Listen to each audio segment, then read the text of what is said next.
let's start at it from Washington's perspective, a team that's dealing in a position of power with so much money to spend. How much do you like this move acquiring Deebo Samuel? I love it. I love it. It's a great move for them. It's their first move of the offseason. They have a ton of cap space. We're always talking about their $100 million of cap space that they have.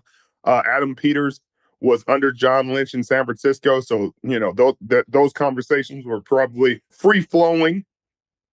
But I think it's great for both sides. You could see Debo wrote a cool message about San Francisco, how much he loves Kyle and John, and how they gave him an opportunity. There's no bad blood there.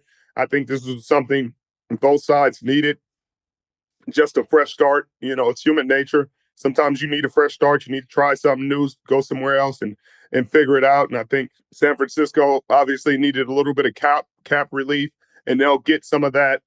And Debo needed a new start in a fresh place, and I think he'll be great for that young receiving core with Scary Terry. How versatile he can be.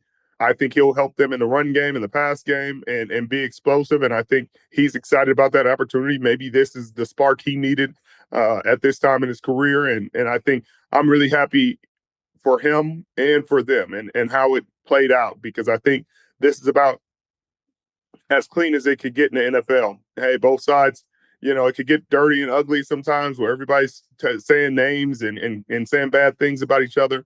But this wasn't like that. The 49ers, he expressed he wanted to go somewhere else. 49ers said, okay, we appreciate everything you've done for us. We'll do our best to get you to a competitive team. And that's what they did. I think both sides are happy, and it's going to work out. You got to love it from Deebo's perspective. I mean, to be able to partner up with Jayden Daniels, this is like the perfect compliment to him. You got Scary Terry McLaurin on one side, and then you get Deebo Samuel inserted in that offense. I mean, what are your thoughts on how this changes them in terms of the landscape of the NFC? Does this help push them further to that top bracket of the NFC with true NFC contenders going into next year? Well, I think it definitely puts them in a conversation. Obviously they're in a division with the Philadelphia Eagles, who just came off a Super Bowl win against the Kansas City Chiefs. So, they still have to get in a conversation where you got to win your division. That's a tough division to win. The Dallas Cowboys had a bad year, but they'll be back.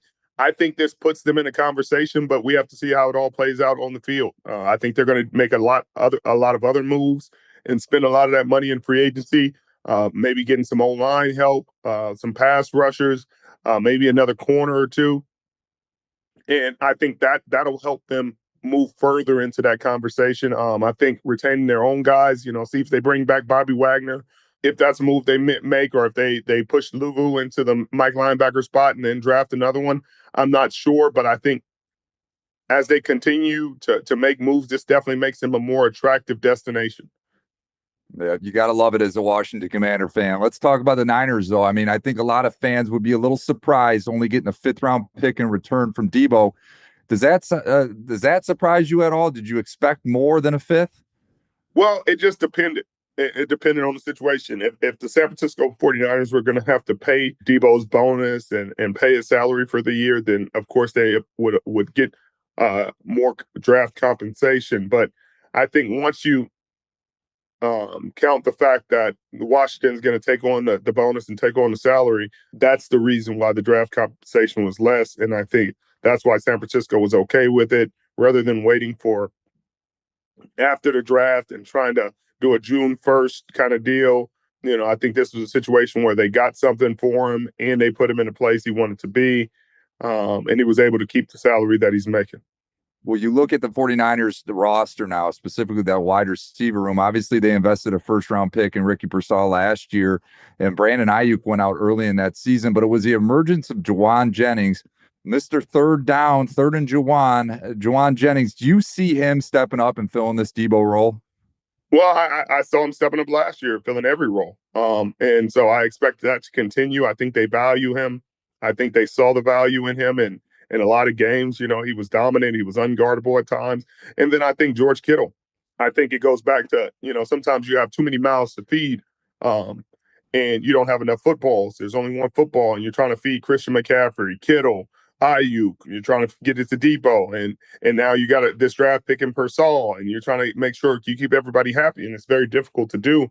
And I think this kind of simplifies things. I think it gets Kittle more involved in the offense, and I think at times they had to rely on him, and he obviously has been fantastic and one of the best tight ends in the game. And I think down the stretch, Kyle Shanahan realized that, hey, we're not using George Kittle enough.